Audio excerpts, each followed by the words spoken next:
역대에 파괴된 기초를 쌓으리니 너를 일컬어 무너진 데를 보수하는 자라 할 것이며 길을 수축하여 거할 곳이 되게 하는 자라 하리라. 아멘. 오늘 말씀의 제목은 생수의 강이 흐르는 교회라는 제목으로 함께 말씀을 나누겠습니다. 저는 선교를 통해 굉장히 은혜나 비전들을 많이 받았는데요. 제가 중국 선교를 가서 버스로 한 4시간 동안 이동을 했는데, 그때 기본 4시간을 이동하니까 너무 많이 이동하니까 목사님, 청년부 담당했던 목사님이 버스에서 기도를 인도해 주셨는데, 그때 제가 그 창가 쪽에서 앉아서 버스에서 뜨겁게 기도할 때 제 마음에 사나야 너를 주의 종으로 불렀다, 이 마음이 너무나 강력하게 있었습니다. 그때 제가 뭐라고 기도했냐면, 하나님 저에게 이 마음을 주셔서 감사합니다. 그런데 이 떠오르는 단어, 너를 사나의 주의 종으로 불렀다, 이 마음이 저의 생각이나 저의 마음, 저의 속삭임일 수 있으니까 정말 하나님이 저를 주의 종으로 부르셨다면 저에게 말씀으로 허락해 주십시오, 이렇게 기도했습니다. 그 다음에 제가 중국 선교를 갔다 와서 상현동 거실에서 찬양을 틀고 기도하는데, 그때 묵상했던 말씀이 오늘 본문 이사야 58장 11절 12절 말씀입니다. 그러니까 여호와가 사나이 너를 항상 인도하고 메마른 땅에서도 너의 영혼을 만족하게 하고 너의 뼈를 견고하게 하고 너는 물된 동산 같아서 너를 통해서 황폐된 곳, 무너질 곳을 다시 세울 거야 라고 말씀하시면서 마치 태평양의 바다가 저를 완전히 뒤덮듯이 하나님의 임재로 강력하게 부름받아서 내가 주의 종으로 부름받았구나 라는 것을 확신했습니다. 그때 돌아보니까 제 이름이 산 한데 매 산자에 강 하자입니다. 산에서 물이 흘러간다, 이 뜻이 물된 동산이더라고요. 산에서 물이, 생수의 강이 흘러간다. 그래서 제가 참 기억 남는 일이 있는데, 제가 아내와 이은미 사모와 썸을 탈 때 저에게 뭘 딱 들려주더라고요. 그때도 어디 수련회 갔나 했는데 버스에서 아내가 저한테 이렇게 딱 들려주는 거예요. 뭐였냐면 아내가 예수전도단에서 사역을 하고 있을 때 한 간사님이 예배 중에 선포하면서 그때는 영상보다는 녹취된 게 많았으니까 녹취한 걸 들려줬는데, 제 아내를 향해서 이렇게 선포하는 거예요. 자매님, 하나님이 자매님을 물된 동산으로 부르셨습니다. 하나님께서 자매님을 통해서 메마른 곳, 무너진 곳을 다시 수축하고 세울 겁니다 라고 했을 때 제가 온몸에 소름이 돋으면서 이 사람이랑 결혼해야겠구나, 이런 생각을 했는데, 그래서 저희 교회 이름을 사실은 생수의 강이 흐르는 교회가 처음 이름이었어요. 생수의 강이 흐르는 교회가 좋나요? 위드처치가 좋나요? 저는 위드처치가 좋습니다. 근데 왜 바꿨냐면, 처음에 생수의 강이 흐르는 교회라고 시작해서 저희가 많은 개척 목사님들 한 30명 가량을 만났는데, 목사님들만 만난 게 아니라 황인권 대표님이라고 이 디자인 쪽을 하고 시각 디자인과 교회들을 돕는 사역들을 하시는 분이 계시는데, 제가 그 황인권 대표님을 만났어요. 근데 만났더니 저희가 이런 브랜드 컬러나 이런 것들을 또 물어보려고 여러 가지를 하려고 만났는데, 그런 건 별로 얘기 안 해주시고 오히려 뭐라고 얘기해 주냐면, 목사님 생수의 강이 흐르는 교회 이름을 아예 픽스하셨습니까? 아예 결정하셨나요? 그래서 네, 제가 아예 결정했습니다. 근데 뭐라고 얘기하셨냐면, 근데 비그리스도인이 생수의 강이 흐르는 교회라는 의미를 알까요? 라고 하는데, 제가 그때 약간 망치로 얻어맞은 것 같았어요. 그러면서 돌아오는 길에 아내가 여보, 그러면 위드처치 어때? 저한테 얘기하는 거예요. 왜냐면 우리 목회 철학이 예수님과 동행하는 교회니까 위드처치 어때? 그렇게 위드처치가 탄생하게 됐습니다. 제가 저희가 6월 달에 첫 주에 들어오고 예배당이 시작될 때 목회의 철학, 신학적 비전이라고 하는데, 그것을 선포하기 시작했어요. 우리가 예수님과 동행하면 반드시 변화가 된다. 이것을 시작으로 신학적 비전을 선포하기 시작했는데, 신학적 비전이란 무엇이냐면, 신학은 성경의 가르침을 따라서 하나님에 대해서 또 하나님과 사람에 대한 교훈을 확립하는 학문이 신학인데, 이런 신학, 성경에 받침된 신학과 비전은 각각의 교회마다 고유의 비전이 있죠. 만약에 사람으로 치면 모든 사람에게 얼굴이 있고 피가 있고 물이 있는 것처럼, 신학처럼 교회의 모든 기초가 반드시 있어야 하지만 제가 다르고 송은수 간사님이 다르고 이건호 간사님이 다른 것처럼 각각의 고유의 색깔이 있는 것처럼 교회도 반드시 신학 위에 성경 위에 세워지되 각각의 고유의 비전이 있는 것처럼 신학적 비전이 있는 거죠. 그래서 첫 번째 저번 주에 선포한 게 예수님만 교회의 주인이시다라는 것을 선포했죠. 사람이 주인 되지 않고 예수님만 주인 되어서 담임 목사인 저도 주인 될 수 없는 구조로 7년마다 재신임을 할 거다. 그리고 우리가 당회 장로를 세워서 이 교회를 주인 노릇하는 것이 아니라 3년마다 또는 2년마다 리더십을 세워서 섬기는 리더십으로 아무도 교회의 주인 노릇하지 못하고 예수님만 교회의 주인 되게 할 거다라고 저번 주에 나눴고, 오늘은 물된 동산입니다. 생수의 강이 흐르는 교회, 특별히 예배에 대해서 예배에 하나님의 임재가 있을 수 있도록, 또 다음 주는 24시간 예수님과 동행하는 교회, 여기서 비전 선언문이 나온 거죠. 우리는 예수님과 동행하는 교회입니다. 그래서 오늘의 설교의 키워드는 뭐냐면 예배입니다. 예배. 우리가 예배하면 worship이라는 단어만 쓰는데 그 단어뿐만 아니라 서비스라는 단어를 쓰죠. 우리는 하나님이 우리를 서비스하는 게 아닙니다. 하나님이 우리를 서비스하는, 아니, 오히려 예수님이 이미 우리에게 서비스를 하셨죠. 십자가에서 섬기셨고 지금도 성령님께서 우리 각 사람 가운데 운행하시는 섬김을 하시고 계시는데, 우리가 하나님을 서비스, 예배해야 되는데, 섬겨야 되는데, 이 서비스를 우리가 받기만 할 때에 무서운 것은 첫 번째는 관객이 된다는 거예요. 예배를 주도적으로 하는 것이 아니라 마치 영화를 보듯이, 연극을 보듯이 관객이 되어버릴 때 서비스를 받기만 하려고 하는 거죠. 그럼 차라리 영화 보는 게 낫겠죠. 기독교 영화를 보는 게 낫고, 이 서비스를 받기만 할 때 나중에는 어떻게 되면 판단자가 되기 시작합니다. 오늘 이제 선곡이 어땠네, 오늘 찬양이 좀 별로네, 오늘 설교는 나랑 마음에 들지 않았어. 이렇게 우리가 서비스를 받기만 할 때 판단자가 끝에는 심판자가 되는 거죠. 그게 아니라 예배는 하나님을 우리가 섬기는 서비스, 하나님을 향해 온전히 섬기는 것이고, 이 서비스로 말미암아 우리가 이웃을 섬기는 것이죠. 잘 생각해 보면 예수님도 하나님을 진정으로 서비스 섬기셨고 그 힘으로 성도들을 한 명 한 명 섬기신 거죠. 왜 우리가 이 신학적 비전을 알아야 하는가? 제가 2주 전에 의정부 비전교회 제가 마지막 사역했던 박군수 목사님을 만나뵈고 왔는데 한 사례를 얘기해 줬어요. 1년 안에 50명으로 급성장한 교회가 되어서 너무너무 축하한다 이렇게 했는데, 한 안수 집사님 부부가 들어와서 이 교회를 전체를 다 흔들어 놓은 거예요. 목사님도 흔들고 성도들도 흔들고, 결국 교회가 다 흩어지고 재정적으로 어려워서 문을 닫았다라는 소식을 들었는데 제가 약간 두렵더라고요. 이렇게 토양이 단단하게, 마음밭을 단단하게 준비하지 않으면 그렇게 되는 거죠. 무엇이 중요하냐면, 왜 우리가 신학적 비전을 알아야 하는가? 왜냐하면 성도들 마음 가운데 이 토양의 준비를 같이 해서 영적인 군사로 단단해지고, 어떤 교회에 풍랑이 불더라도 뿌리 깊은 나무같이 흔들리지 않은 교회가 되려면 이 토양의 준비, 신학적 비전을 우리가 함께 공유하고 꿈꿔야 한다라는 겁니다. 우리 이사야 58장 11절 12절 말씀 한 번 더 읽어볼까요? 시작. 여호와가 너를 항상 인도하여 메마른 곳에서도 내 영혼을 만족하게 하며 내 뼈를 견고하게 하리니 너는 물된 동산 같겠고 물이 끊어지지 아니하는 샘 같을 것이라.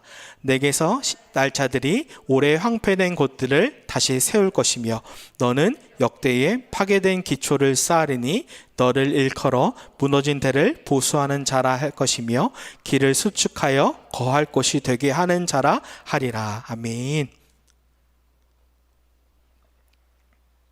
이사야 58장은 정확하게는 금식장인데, 금식은 국가적 위기에 금식을 합니다. 그렇지만 이스라엘 백성이 지금 이사야 58장에서 금식하는 것은 어떤 금식이었냐면 하나님께 잘 보이기 위해 금식을 하는 겁니다. 즉 형식적으로 금식을 하면서 형식적인 예배를 하고 있는 거예요. 그래서 이스라엘 백성이 금식을 하니까 하나님께 따지는 거예요. 하나님, 어째서 우리가 이렇게 금식하면서 거룩하게 예배를 드리는데 왜 우리를 축복하지 않으십니까? 라고 따지니까 하나님이 3절에서 이렇게 대답을 하세요. 같이 읽어볼까요? 시작. 우리가 금식하되 어찌하여 주께서 돌보지 아니하시오며 우리가 마음을 괴롭게 하되 어찌하여 주께서 알아주지 아니하시나이까. 보라, 너희가 금식하는 날에 오락을 구하며 온갖 일을 시키는도다. 아멘. 여기서 오락이라는 단어는 즐거워하는 것, 이게 오늘 굉장히 중요한 단어인데, 즐거워하는 것이라는 단어입니다. 이스라엘 백성은 사실 하나님을 즐거워하고 하나님을 예배하고 하나님을 향해 서비스하는 게 아니라, 형식은 그렇게 하지만 진짜 마음속에는 무엇을 즐거워했냐면 경제적 이익을 즐거워하고 경제적 이익을 예배하고 경제적 이익을 서비스했습니다. 그 근거가 이사야 58장에 있는데, 형식으로는 금식하면서 거룩하게 안식일날 예배를 드리지만 온갖 일을 다 시킵니다. 심지어 멍에를 매게 합니다. 멍에란 강자가 약자에게 주어주는 건데, 너 이렇게 일을 해. 심지어는 이사야 58장에 폭력까지 행했다. 그러면서 온갖 착취로 경제적 이익을 즐거워하고, 오락이라는 거 즐거워하고 그것을 예배하고 섬기고 있었던 거죠. 그러면서 형식적으로는 안식일날 거룩하게 금식하면서 예배, 제사를 했던 겁니다. 우리는 마땅히 하나님을 예배해야 되는 게 맞습니다. 근데 이런 질문을 할 수 있죠. 왜 우리가 하나님을 예배해야 하는가? 우리와 같은 목회자들은 하나님의 영광을 위해서 예배해야 한다라고 가르칩니다. 그것이 맞죠. 또 하나님 우리를 예배하도록 부르셨습니다라고 가르칩니다. 근데 잘 생각해보면 비그리스도인은 와닿지 않을 거예요. 하나님의 영광을 위해서 예배한다는 게 무엇인가? 하나님의 영광 자체가 애매한 거죠. 저는 이렇게 대답하고 싶습니다. 왜 우리가 하나님을 예배해야 하는가? 그 이유는 모든 인간은 무엇인가를 예배하기 때문입니다. 비그리스도인도 무언가를 예배하고 있고, 그리스도인도 무언가를 예배하고 있고, 남녀노소 누구나 다, 어린 아이들도 무엇인가를 끊임없이 예배하고 있기 때문입니다. 그러나 하나님은 지금 이스라엘 백성을 향해 형식적으로 금식하고 있고 형식적으로 예배하고 있는 것을 절대 속지 않으시는 거예요. 그 마음을 다 통달하고 계시니까. 사실 이스라엘 백성은 지금 자신의 소원을 예배하고 있습니다. 자신의 소원을 서비스하고 있고, 돈을 서비스하고 있고, 자기의 자녀를 예배하고 있고, 자신의 성공을 서비스하고 있고, 자신의 쾌락을 예배하고 있는 걸 주님은 마음을 다 통달하고 계시는 거예요. 그러니까 우리한테 적용하는 건 이거예요. 우리는 지금 누구를 예배하고 있는가? 나는 지금 누구를 예배하고 있는가? 이것을 우리가 돌아봤으면 좋겠습니다. 나는 지금 형식으로는 예배를 드리고 있지만 나의 마음은 진짜로 누구를 예배하고 있는가? 우리는 반드시 그 예배하는 그것을 닮아갑니다. 예를 들어 우리가 핸드폰을 예배해요. 세상의 컨텐츠를 예배해요. 또는 돈을 예배하거나 자녀를 예배하거나 성공을 예배하면 그 끝은 어떻게 되면 공허합니다. 반드시 외롭고 허기지고 공허해요. 그 특징이 그거예요. 그리고 그 끝은 어떻게 되냐면 이스라엘이 결국 파멸하게 되죠. BC 586년에 성전이 파괴되는 것처럼 그 끝은 공허하고 메말라서 바닥이 쫙쫙 갈라듯이 메말라고 결국엔 파경에 이르는 겁니다. 우리 이사야 58장 11절만 한 번만 더 읽어볼까요? 시작.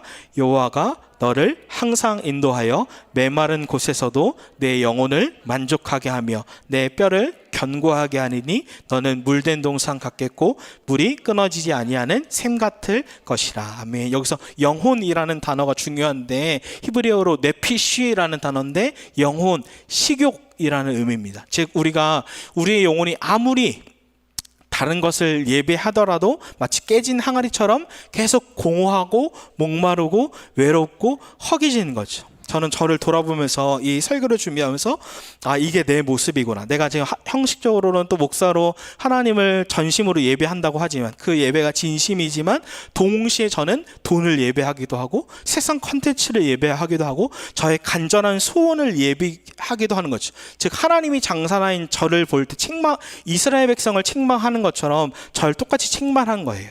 내가 지금 하나님만 예배하는 것이 아니라 다른 것들도 같이 예배하고 있구나 라는 바닥과 같이 재인, 그래서 내가 공허하고 목이 마르고 외롭고 허기지구나. 지금 우리가 누구를 예배하고 있는가, 이건 간단한데 체크하기는 나는 지금 무엇으로 행복한가? 아까 오락이라는 단어가 즐거워하다라는 단어처럼 내가 무엇으로 지금 즐거워하고 무엇으로 행복해야 하는가, 내가 세상 컨텐츠로 즐거워하고 쾌락으로 행복해하고 돈과 자녀와 소원으로 즐거워한다고 있다면 나는 지금 그것을 예배하고 있고 나의 영혼을 그것을 아무리 채워도 허기진 거죠. 근데 반대로 정말로 진정으로 그리스도만을 예배하고 그리스도를 즐거워한다는 것이 무엇인지 깨달을 때 진짜 만족과 진짜 평안과 어떤 불안함이 없이 행복한 거죠. 그래서 점검해 봤으면 좋겠습니다. 우리는 지금 누구를 예배하고 있는가?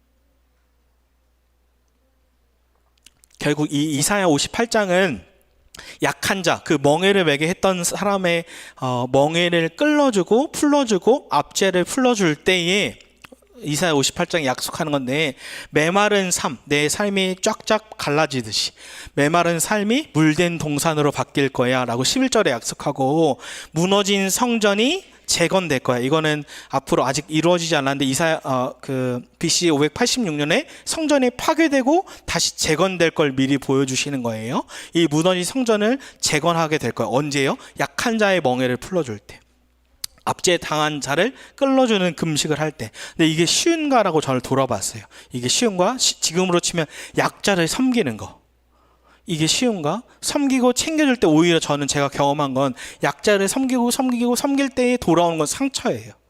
저에게 스크래치가 오는 거예요. 이 이사야 58장을 말씀을 삶으로 살려고 약한 자의 멍에를 끌어주고 압제당을 풀어주고 섬기고 노력하고 결단하는데 사탄이 저에게 와 속삭이는 거예요. 야, 현실을 봐. 너 돈이 있어?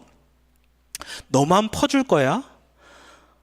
저 사람 받기만 하잖아. 넌 지금 호구가 된 거야. 그럼 저도 동의하게 돼요? 그렇지, 왜 나만 지금 섬겨야 돼? 이런 생각이 듭니다. 저의 부끄러운 얘기인데 아내에게 지금 허락을 받고 얘기합니다. 제가 가정을 열심히 아내도 가정을 열심히 섬겼고 저도 가정을 11년 동안 열심히 섬겼어요. 근데 아내에게 어느 날 제가 서운한 부분을 얘기를 했습니다. 이런 것들이 좀 서운해. 근데 아내가 좀 충격을 받았어요. 온라인으로 병원에서 같이 예배를 드릴 텐데, 그러면서 아내의 마음이 굉장히 좀 역대급으로 굉장히 힘들었어요. 그러면 저희 관계 좀 힘들어졌어요. 근데 솔직히 말하면 제가 주님께 사실은 여쭤봤어요. 오랫동안 주님께 여쭤보고, 주님 이것을 얘기할까요? 할 때마다 주님이 오랫동안 사나에 말하지 말아라 라고 해서 저도 침묵했다가 어느 날 한 2주 전이었던 것 같아요. 어느 날 주님께 그때도 물어봤을 때 사나 이야기해라 라는 마음에 진짜 평안과 감동이 있었거든요. 그래서 순종하는 마음으로 제가 얘기했는데, 그러나 상황이 완전히 망쳐버린 거예요. 그래서 제가 엄청 당황스러웠어요. 아내도 당황스럽고. 그럼 제가 뭐라고 기도하냐면 주님께 따지듯이 물었어요. 하나님, 제가 분명히 주님께 계속 여태까지 물어보고 순종하고 주님이 이번에 허락하셔서 제가 했는데, 저는 지금 주님의 음성을 잘 듣는 게 아니라 사탄의 음성을 들은 건가요? 부부가 깨지고 어려운 건 원수가 원하는 건데 저도 혼란스럽고.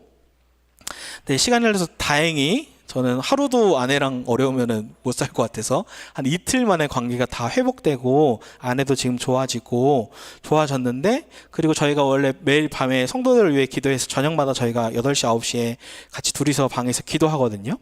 근데 그날 다시 기도하는데, 그때 기도 중에 2가지의 말씀이 저에게 생각이 났습니다. 첫 번째는 이사야 20장 11절 18절 말씀인데, 그러니까 이스라엘 백성이 하나님께 여쭙고 베냐민을 공격했던 내용이에요. 제가 한번 읽어드릴게요. 이스라엘 자손이 일어나 베델에 올라가서 하나님께 여쭈어 이르되, 우리 중에 누가 먼저 올라가서 베냐민 자손과 싸우리이까 하니 여호와께서 말씀하시되 유다가 먼저 갈지니라 하시니라. 아멘. 분명히 이스라엘 백성은 여호와께 어떻게 했어요? 여쭤봤어요.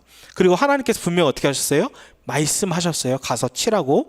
근데 사사기를 잘 돌아보면 제가 이 말씀이 생각이 나는데, 기도하는 중에 베냐민도 분명히 악한 짓을 했지만 하나님은 이스라엘 백성 전체를 향해 뭐라고 말씀하셨냐면, 너는 이스라엘의 왕이 없다, 나를 왕으로 여기지 않았다 라고 이스라엘 백성의 악함을 이야기하는데, 제가 무엇을 깨달았냐면, 내가 매 주일 복음을 설교하지만 나의 생각, 그리고 나의 마음, 그리고 나의 말, 그리고 내가 가정에서 또 아내에게 또 아이들에게 전혀 복음적이지 않았구나. 그러니까 율법주의적인 여전히 내 안에 DNA가 있구나라는 걸 깨달았습니다. 저는 설교할 때 제 부끄러움을 얘기하는데 사실은 저도 얘기하기가 싫거든요. 저의 부끄러움을 어느 날은 수치스럽고 어렵고, 근데 저에게 제가 설교 때 제 수치와 부끄러움을 늘 나누려고 하는 이유는 우리 각자도 부끄러움과 수치, 제가 이렇게 옷을 다 싸매고 있으면 성도들도 당연히 싸매고 있을 거 아니에요. 저도 오픈할 때 우리 다 같이 우리 안에 부끄러움을 보자. 내 안에 여전히 복음이 아니라 율법주의적인 DNA가 꿈틀꿈틀 그려서 날마다 매일매일 튀어나오는 거죠. 그러면서 주님, 저는 할 수 없습니다. 그러면서 저는 주님만 필요하고 주님만 의지합니다. 절 조금씩 변화시켜 주십시오라고 하는 거죠. 또 아내와 기도할 때 두 번째 생각난 말씀이 있었는데 스바냐 3장 17절입니다. 우리 같이 읽어볼까요? 시작. 너의 하나님 여호와가 너희 가운데에 계시니 그는 구원을 베푸실 전능자이시라. 그가 너로 말미암아 기쁨을 이기지 못하시며 너를 잠잠히 사랑하시며 너로 말미암아 즐거이 부르며 기뻐하시리라 하리라. 아멘. 주님이 저와 아내에게 또 우리에게 주는 말씀이라고 생각합니다. 무엇이냐면 주님은 딱 한 가지 메시지로 있는 모습 그대로를 사랑하신다라는 거예요. 우리 한번 따라해 볼까요? 있는 모습 그대로 사랑하신다. 있는 모습 그대로 사랑하신다. 그러니까 사실은 불순종한 죄, 장사나의 죄, 부끄러움과 수치, 즉 하나님을 예배한다고 하지만 하나님 아니라 세상 콘텐츠와 돈과 쾌락과 다른 것을 예배하고 있는 장사나, 이건 죄로 말미암아 제가 죽어야 되고 뿐만 아니라 제 DNA는 복음으로 살고 싶지만 매일매일 내 안에 반율법주의와 율법주의가 꿈틀거리면서 율법적인 남편의 모습, 이 죄로 말미암아 사실은 제가 모든 수치와 어려움을 당해서 마치 쫙쫙 갈라진 메마른 땅처럼 제가 메마름을 경험해야 되고 목마름을 제가 경험해야 되는데, 그리스도께서 대신해서 십자가에서 목마름을 경험하신 거죠. 내가 목마르다 뿐만 아니라 이 죄로 말미암아 성전이 파괴되듯 저의 삶 전체가 마땅히 파괴되고 갈기갈기 다 찢겨야 되는데 그리스도께서 대신 성전이 되셔서 그 그리스도의 몸이 파괴되시고 갈기갈기 찢기시고 피로 고통하시는 거죠. 왜 도대체 그렇게 주님은 그렇게 하셨나요? 이유는 주님이 우리의 삶에 장사나의 삶이 메마르고 목마르고 죄로 말미암아 고통스러운 삶이 아니라 물된 동산같이 제 삶이 진짜 만족하고 행복한 삶을 살도록, 뿐만 아니라 장사나가 죄로 말미암아 파괴되고 찢기고 황폐된 삶을 사는 것이 아니라 정말로 재건되고 회복되고 만족한 삶을 살도록 그리스도께서 대신 행하신 거죠. 진짜로 우리를 사랑하시기 때문에. 그래서 이미지로 보면 제 삶은 이렇게 어두운 것처럼 폐허가 되고 메마르고 갈라지고 아무런 소망이 없는 삶, 이게 장사나의 삶인데 생수의 근원이신 그리스도께서 내 안에 오셔서 완전한 만족을 주기 위해서 내 안에 내 마음속에 사시는 거예요. 그것도 24시간 거주하는 거예요. 마치 집에 우리가 살듯이. 집은 잠깐 나오기도 하지만 주님은 우리 안에 나오지 않아서 목마르지 않고 가득 채워주시도록 완전한 만족을 이루기 위해 내 안에 사신다는 거죠. 그래서 저는 중요한 적용으로 복음에 대해서, 이 복음이 제가 복음을 알아가면 알아갈수록 복음은 절대로 단순하지 않습니다. 저는 신학을 다 공부하고 복음을 다 안다라고 생각했는데 복음을 다 알지 못했어요. 근데 이 복음을 더 선명하게 두드러지게 분명하게 알기 위해서 제가 깨달은 게 있는데 부정신학을 배우는 거예요. 부정신학은 무엇이냐면 예를 들어 복음은 소식입니다. 우리가 한 게 아니라 예수님이 십자가에서 행하신 것, 그 예수님 그분이 복음 자체이십니다라고 그걸 아는 건데 전 그걸 알았거든요. 근데 이것은 복음이 아닙니다. 이걸 알 때 이것도 복음이 아닙니다라고 부정신학, 이것은 아닙니다라고 할 때 이 복음이 더욱더 두드러지는 거예요. 전 부정신학에 대해서 두 가지만 얘기하고 싶은데, 첫 번째로는 비복음에 대해서 내가 순종하지 않으면 아무도 날 사랑하지 않아. 이게 제가 많이 얘기했던 율법주의입니다. 즉 우리 안에 이 DNA가 있어요. 매일매일 올라오거든요. 즉 내가 무엇을 행해야만, 행동을 해야만 나를 사랑할 거야 라고 얘기하는 거예요. 마치 뱀이 하나님의 성품을 오해하게 만드는 거죠. 하와는 하나님이 다 주셨어 라고 하는데, 뱀은 하와에게 와서 야, 하나님이 다 먹지 말래? 라고 하나님의 성품을 오해하게 한 것처럼 뱀이 우리에게 다가와서 야, 너 순종하지 않으면 어떤 누구도 널 사랑하지 않을 거야 라고 행동에 대해서, 행위에 대해서 율법주의로 매일매일 우리를 비복음으로 이야기하는 거죠. 두 번째 비복음은 무엇이냐면, 난 이미 사랑받았으니까 마음껏 죄를 지어도 돼. 이것도 굉장히 많습니다. 우리 안에 율법주의가 날마다 튀어나온다면 이 반율법주의, 저번 주에 우리가 이윤서 집사님하고 나눈 게 구원파가 뭔가요? 구원파가 이거예요. 나는 이미 구원받았으니까, 나는 이미 사랑받았으니까 마음껏 타락하는 삶을 살아도 돼. 제가 이걸 공부하니까 생각보다 이게 뿌리 깊이 많이 박혀 있더라고요. 예를 들어 하나님이 이런 거죠. 하나님이 우리를 분명히 사랑하시죠?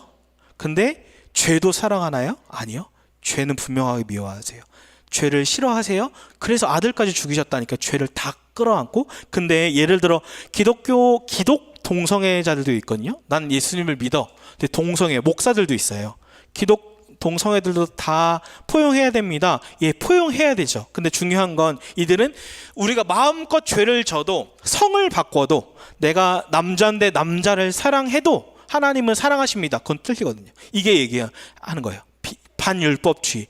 하나님은 이미 우리를 사랑하니까 동성애든 성적으로 타락이든 내 성을 바꾸든 하나님은 우린 죄를 마음껏 져도 돼. 이게 반율법주의예요.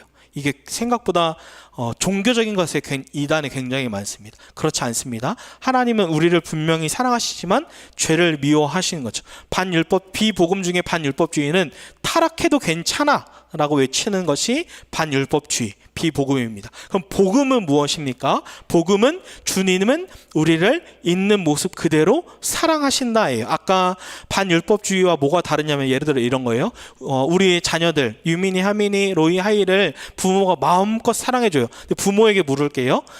김은수 집사님, 이윤서 집사님, 우리 자녀들이 사랑한다고 마음껏 마약하고 타락하고 방탕해 되나요? 절대 안 되죠.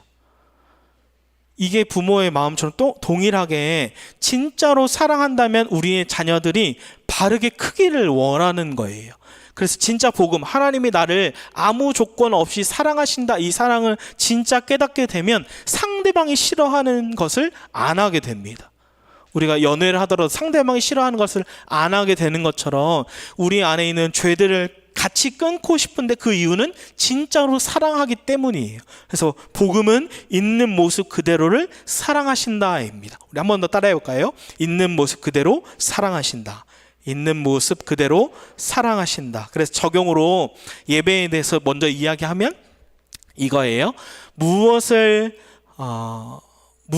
예배하는지 점검하는 거예요. 한번 피아노 쳐주시겠어요? 네. 무엇을 예배하는지 점검하는 거예요. 우리가 세상 컨텐츠를 예배하고 있는가? 소원을 예배하고 있는가? 성공을 예배하고 있는가? 아니면 진짜로 우리의 중심이 그리스도를 예배하고 있는가? 제가 오늘 오전에 여기 앉아서 묵상하면서 기도하는데 이런 생각이 들었어요. 예수님도 공생애 전에, 사역을 시작하기 전에는 예배당에 오셔서 예배를 하셨는데 설교를 하지 않았죠. 누가 설교했겠어요? 랍비가 설교한 거예요. 근데 예수님이 설교하셔야 되는데 랍비가 설교한 거예요. 그때 예수님은 이 자리에 앉으셔서 어떻게 예배했을까? 제가 이 위드처치 예배를 여기 앉아서 기도하면서 준비하는데 이 위드처치 예배에 예수님이 앉아 계시는데, 아니 제가 앉아있고 예수님이 오셔서 설교해야 되는데 왜 예수님이 앉아서 예배를 드리실까? 라고 할 때 예수님은 그 공생애 전에 랍비가 설교할 때에도 제 설교 저렇게 하면 안 되는데 라고 하신 게 아니라 주님도 진짜로 하나님을 예배한 거예요. 하나님을 서비스한 거예요. 진짜 전심으로 하나님을 예배하셨고, 그리고 그 은혜로 말미암아 성도들과 사람들을 주님은 서비스 섬기신 겁니다. 진짜 내가 예배하고 있는가? 아니면 다른 것을 예배하고 있는가? 그 예배로 말미암아 우리가 복음, 이 예배로 말미암아 진짜 복음을 날마다 경험하고 싶은 거예요. 저도 복음을 설교했지만 비복음으로 살았던 것, 내가 내 삶에 내 말로 비복음, 내 생각의 비복음으로 있는 것, 내 가정에서 비복음으로 사는 것, 내 직장에서 비복음으로 사는 것을 발견하고 매일 이 예배를 통해 제거해야 되는 거죠. 어떻게 우리 안에 있는 비복음을 제거할 수 있을까요? 그건 딱 하나인데, 복음의 나라에서 사는 겁니다. 복음의 나라에서 사는 것. 어떤 목사님이 캐나다 영어 배우기 위해 어학연수 가셨는데 아무리 해도 영어가 늘지 않는다는 거예요. 근데 짧게 썸을 타셨대요. 근데 이 영어가 어마어마하게 늘었대요. 왜냐면 뭐라고 말할까, 뭐라고 이야기할까 계속 생각하니까 1시간씩 통화하고 하니까 영어가 쭉쭉쭉 느는 거예요. 똑같아요. 우리가 복음의 나라에서 사는 거죠. 나눔을 하는 이유도 그거고, 일주일 삶을 살 때에도 그냥 세상과 똑같이 사는 것이 아니라, 이건 내가 비복음이네, 이거가 복음이구나 라고 나눔과 일주일 삶, 또 가정에서 복음으로 살아보는 거죠. 근데 꼭 기억해 주세요. 좋은 교회는 절대로 목사 혼자 만들지 못합니다. 공동체가 함께 이것이 진짜 복음인가? 라고 돌아보고, 공동체가 한 주 동안 복음으로 살아봤을 때 다른 사람이 와도 이것이 다르구나 라고 생각하는 거죠. 우리 마지막으로 외쳐볼까요? 우리 가슴에 손을 딱 얹고 외쳐볼까요? 있는 모습 그대로 사랑하신다. 있는 모습 그대로 사랑하신다. 아멘. 우리 찬양하고 같이 기도하겠습니다.